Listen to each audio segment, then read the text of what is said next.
Hello, my name is Mahatma Gandhi. Welcome to Intersound. We're doing some more. I was just going to say apologies if I wobbled there. I wasn't expecting that. We're doing some more videos, doing some more What's on the Benches. If you've watched some of our older ones, you can probably tell that I'm dressed in the exact same clothing. That's because we're doing some videos back to back. And there's no truth in the rumour that he's only got one set of clothes. Yeah, and one beard. So we are having a look at this, which is a Navigator. Good old Nav, made by ESP. This I bought from my good friend, Mr. Ramon Goose, who's an incredible slide player, knows a hell of a lot about Cuban music, Latin music. He's half Argentinian, I believe. And yeah, a really cool guy. Yeah, I bought this off of him a few months ago, and he sort of turned me on to this brand. Obviously, everyone knows ESP for like the big pointy shapes and things. There you go. But the Navigator like sub brand was, I think, basically for their it was basically for their Strat Telly style and more like classic styles. I think some of them did also come branded ESP, but this one's branded Navigator. Anyway, this is a year 2000. Non-original pickups. They have been upgraded to ESP custom shop ones. And I think I've changed the knobs as well, and I also changed the guard. But you know, we're not dealing with 1962 Telecasters here, so I don't think it's really going to affect the value. This is up for $13.99. But yeah, this is one of the best Strats that we've gotten at the moment. ESP, you know, this is like custom shop level. I think their golden era, so say, is from sort of like the late 90s to the late 2000s. You know, where they really hit their stride and they just made great guitars. Ramon's got a load of ESPs and Navigators. Like he's a massive fan of them. He owns like a Carina, Explorer, loads of stuff. They're amazing guitars. But he already had a couple of Strats, so he was willing to let this one go. But yeah, this thing, it's got a big old neck. It's very Stevie Ray Vaughan spec. Nitro finished. I think chatting with Ramon, he said that they put a little bit too much plasticizer in them, so they crack in this sort of way. Not similar to normal nitro. It's still in a cool kind of way, but yeah, it's not in the classic sort of like 60s way. But yeah, it is a nitro finish. Obviously, you know, this is dinged up. It's been gigged, but I love this. I think it's got a lot of character. It's not fake wear. It's genuine, but it sounds fantastic. When it first came in, and we were playing it, got a friend of the shops, Lewis, to play some stuff for a nice Fender DeVille, and he was playing John Mayer stuff, and it just absolutely rips. You know, rosewood, you know, maple neck, one-piece body, obviously classic sunburst. Like I say, SRV kind of specs, but it just sounds amazing. Yeah, these are, you don't really see many of them in the UK. I think you have to sort of buy them from Japan, unless, you know, people have bought them from Japan and they're circulating in the UK. They're not something that I think you see very often. Obviously, you see normal ESPs, but I don't think you see these as much. Not that they're super rare, but they're just lesser spotted maybe in Europe. But yeah, if you want a Strat, you can't go far wrong. And to be honest, I would put it up against an American Strat all day long. I don't think if you know me, the shop, or this YouTube channel, you'll probably have got the idea that I really rate Japanese guitars for their quality. Obviously, there's different pockets of, in the same way, European, American guitars that they made in particular years and batches under specific ownership that meant that they were particularly good. But yeah, this is one of them. You're looking pensive, Martin. You got a question? You got a question brewing? No, I'm really intrigued to see how this compares to an American Strat. Yeah, yeah, So, and I think we need to do a comparison between the two. yeah. And you like Japanese guitars. There's a bit of a theme, and I've picked up on that. And I can kind of get the reason why. There's a certain mojo that these guitars have, and people pay for relicking. You know, they spend extra money for a relicked guitar, whereas this one's got some honest wear Honest, on it. on real relicing. Yeah, yeah. Again, no, again, great what I call platforms. You know, if you can get the woods, the body, and the neck, and you know, like the tuners and stuff. You know, these are perfectly serviceable, really good. But if you wanted to go the extra whole hog and put like a Cal-Am bridge in it, this has already got ESP custom shop pickups, which are incredible. You'll hear them in a sec; they sound great. But yeah, you know, you could put in your own type of pickups. The nice thing about guitars like this is, yes, you have to spend a little bit of money for them, but they're not like Gibsons and Fenders. When you start modifying them, the price of them just absolutely, you know, falls through the floor. Because if you've modified a Fender, then it's worth half less, or half as much even. You know, because these are less expensive. You know, people, you can modify them, and it seems like people don't mind as much. I don't know why. If someone wanted to modify this, what would you say would be the starting point? What would be the first thing that you perhaps change? I would probably say what Ramon had done, which is the pickups. The pickups and the pots are the thing that you would tend to. Everything else tends to be really good. You know, Jack Cup is what it is. If you wanted to do like you know, the absolute, you know, these tuners are great. They're probably Gotos, so they're absolutely fine. Or you could put locking tuners on. Or you could not put locking tuners on. Don't make me angry.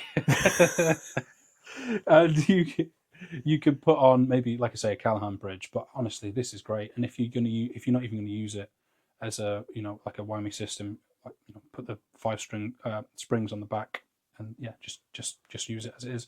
I think he's done exactly what most people would do, is upgrade the pickups.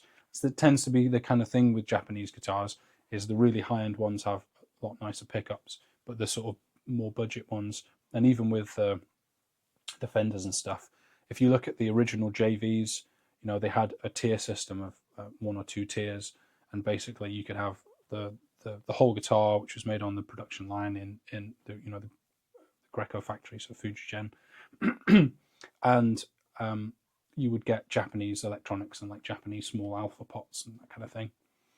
And then the next tier up would be like the exact same, but then nitro finished instead of poly. And then the next tier up would be American electronics, because they deemed the American electronics, or Fender deemed the American electronics to be superior, of which obviously a lot of people would agree. It doesn't mean that Japanese electronics are bad.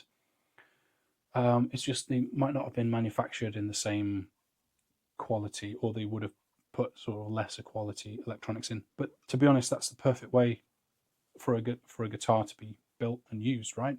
If you get the woods and the you know, the mathematics of the frets and the feel of everything else, and you get all that right, this is some screws and some solder. You can change them out. So it means that they're sort of like, again, the perfect platforms, and that's the way that I like to think of them. Because instead of grabbing a custom shop Fender that's already got really good pickups in them, and like I say, modifying them would detract from the value of it.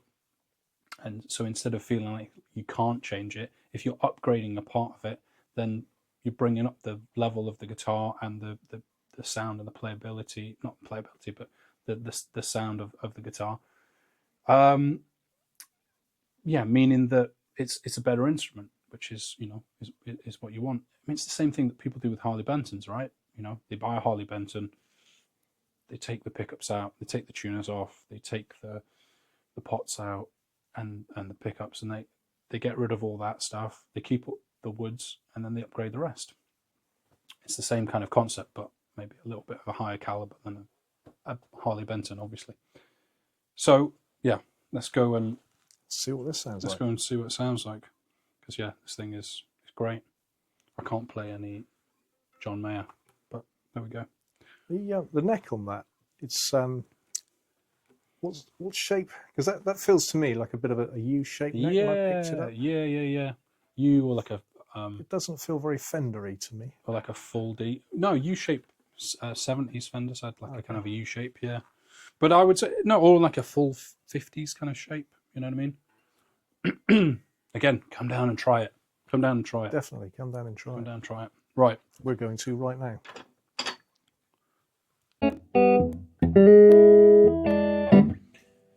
Okay. Here is the Navigator. We're plugged into this old 59 Magnetone 260. This is an amp that Stevie Ray Vaughan used, not this exact amp, just the same model. I've wound it up to about 3/4 on most of the things. No vibrato. Maybe I'll put a touch of that on later. Yeah, I'm just going to play a few blues licks, go through each pickup, and then we'll switch to the SRV. I'm not going to play like Stevie because I can't play like Stevie. I think there's only one person that can play like Stevie Ray, and he's 19 and he's called like Reese. Have you seen that kid online? Yeah. He's incredible. You know, a lot of people give him a lot of hate, which I think is really mean. You know, the kid's incredible, and to think when he's 25 what he'll sound like. Yeah, incredible. Anyway, if you want to hear that, go and listen to Reese. So.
Yeah, sounds great.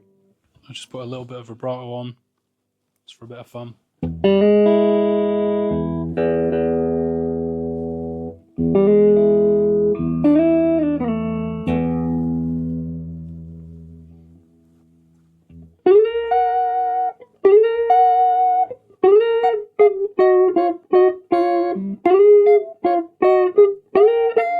Hooray!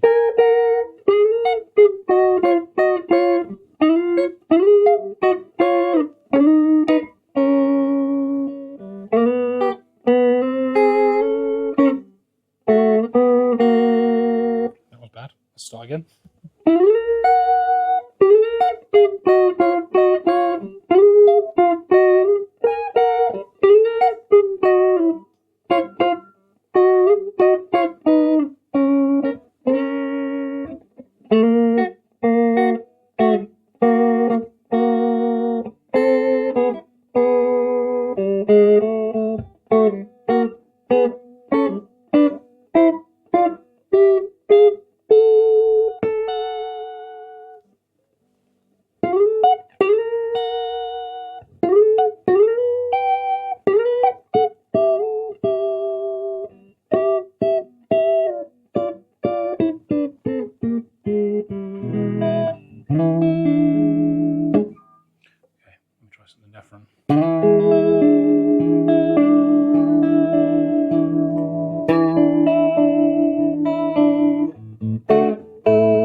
Okay. Let's try this Stevie Ray Vaughan. I'll probably cut quite a bit of that in the middle.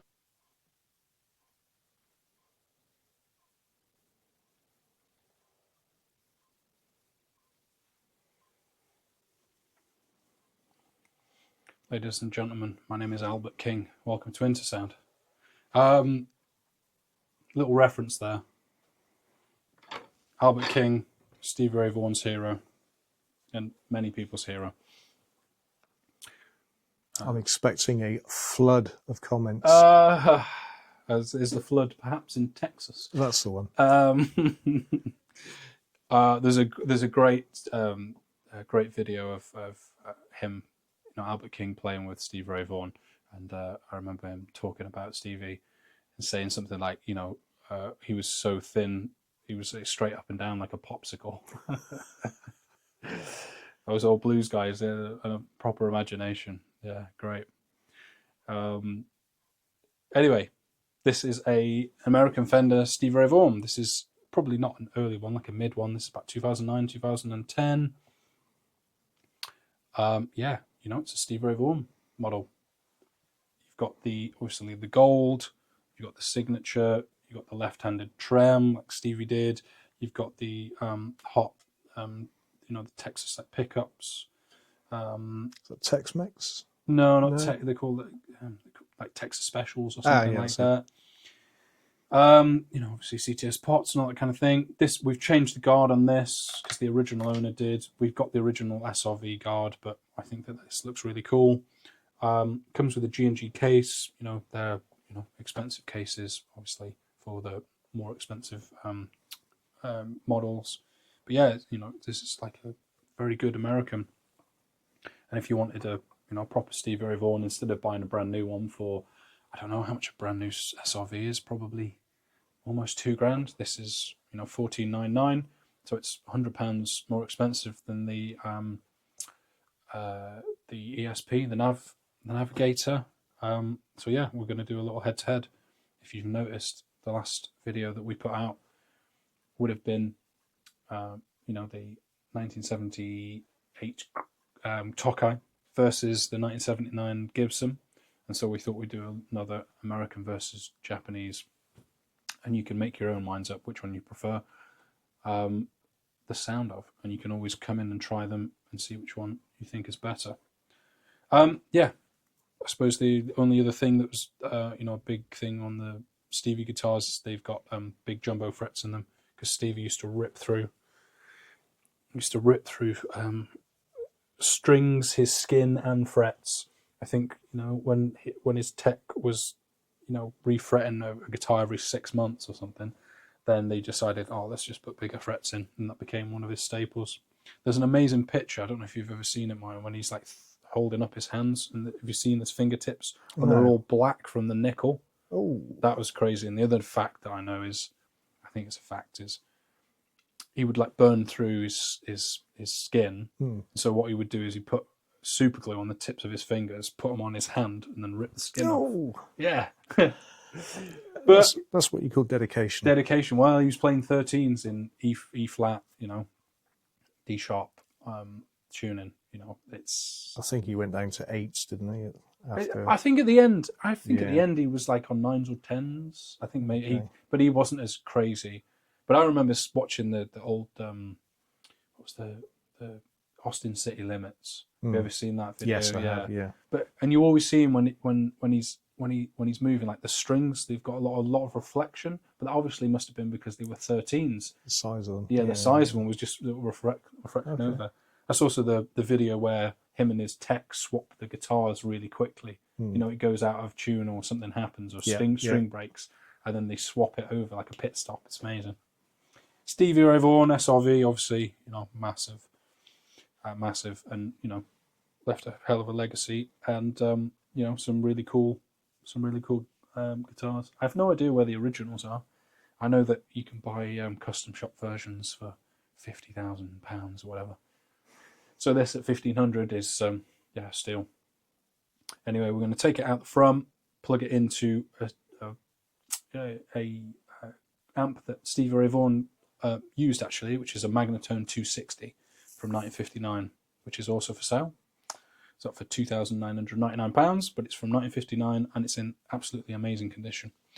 So yeah, if you want the whole Stevie Ray Vaughan package, I'm sure we could somehow get a nice Japanese tube screamer and put it all together. Right, let's take this out and see how it sounds.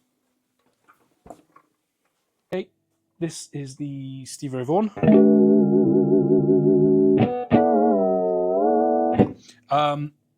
Yeah, so I'm going to do the same thing, just go through simple blues kind of pattern, just so you can hear the different pickups. Ooh.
That was a bit loud. Apologies to Luke, who's going to be editing this video, because the sound was clipping quite a lot. And I don't know if you noticed, but all the everything was rattling in here. You even had some people outside stopping and looking to see what was going on. Sounds good though, doesn't it? All the way up. It does. It sounds really good.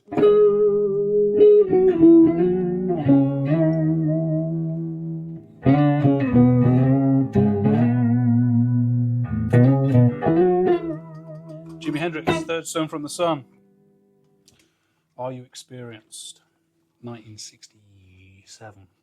Great. And if you are experienced, don't forget to like and subscribe and leave some comments down in the comment section. Yeah, let me know what you thought was better, the SRV or the Navigator. Oh, I don't know. I did think the SRV sounded particularly nice. Don't know about you, Martin. Personal thoughts on looks alone, I would go for the ESP. Yeah. On sound, I think the SRV. Yeah, it does sound good. It does sound good. Lots of acronyms. Anyway, thanks to Martin for filming this with me today. A pleasure. And yeah, we'll see you on the next one, guys. See ya. Bye-bye.